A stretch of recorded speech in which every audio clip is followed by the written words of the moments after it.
In our last journey through time, we visited a place where beauty was a language of survival. In the hidden women's quarters of Heian, Japan, an empress painted her face white, blackened her teeth, and let her hair fall past her feet. Because in that world, beauty was the only power a woman could hold. But Japan was not alone. Every great civilization built its own temple to beauty, and every one of them demanded a price. The Aztecs gilded their teeth with jade. The Egyptians lined their eyes with coal that leached lead into their skin. The Greeks, who prized the untouched face, still painted theirs with white lead before appearing in public. But no empire in history took beauty further or paid more dearly for it than Rome. Walk into a Roman noblewoman's dressing chamber in 100 AD, and you'd see something that looks almost familiar. Mirrors of polished bronze, trays of powdered minerals in every shade from chalk white to deep ochre, delicate glass jars filled with perfumed oils, a woman carefully painting her face. But here's what you wouldn't see: the lead, the mercury, the crocodile dung, the substances slowly poisoning her, layer by layer, day by day. This is the story of ancient Rome's beauty rituals and the hidden price women paid to meet the empire's impossible standard. In ancient Rome, a woman's face was her currency. The ideal was simple and brutal. Skin so pale it was almost translucent, cheeks flushed with a subtle rose, eyes dark and defined, lips touched with color. Not so different from today. But here's where the difference becomes deadly.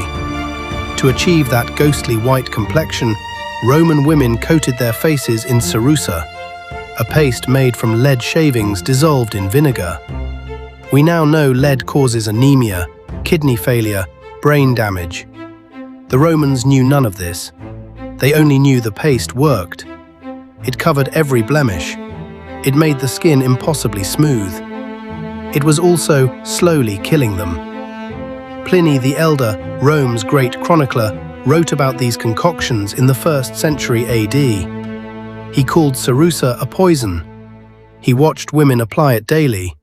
He documented the lesions, the hair loss, the grey, decaying gums. And yet the practice continued.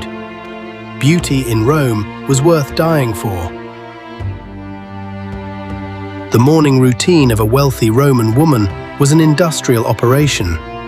Slaves, called ornatresses, spent hours preparing their mistress's face. The cerussa went on first, smoothed across the skin with small spatulas.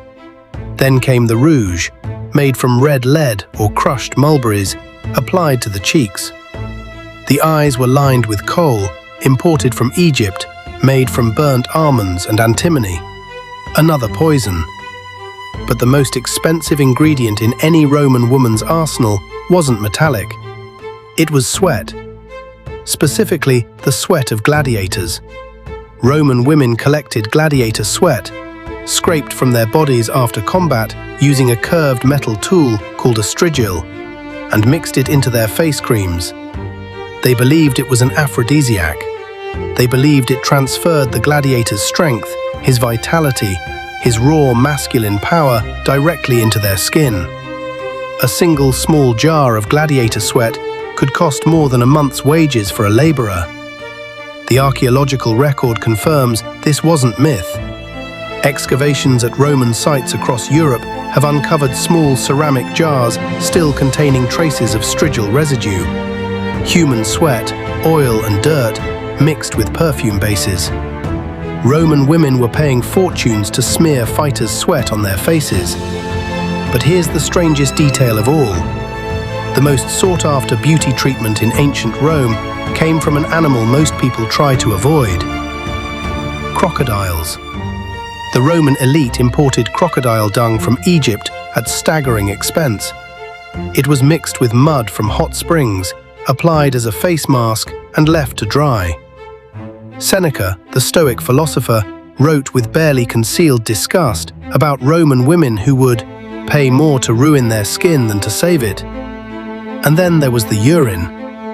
Roman laundries already used human urine to bleach togas. The ammonia acted as a cleaning agent. But the beauty industry took it further. Wealthy women used imported Portuguese urine, considered the strongest in the empire, as a mouthwash. They believed it whitened teeth. It did. The ammonia stripped away surface stains. It also destroyed tooth enamel and caused infections that could spread to the jaw. This is what the Roman beauty standard actually demanded. Lead on your face, sweat on your skin, excrement on your cheeks, urine in your mouth, all to look a certain way, all to meet a standard none of them could afford to reject. What happened to these women?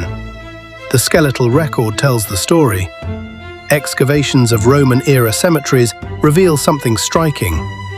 Skeletons of wealthy women, the ones who could afford the most expensive cosmetics, show lead levels 30 to 40 times higher than those of poor women.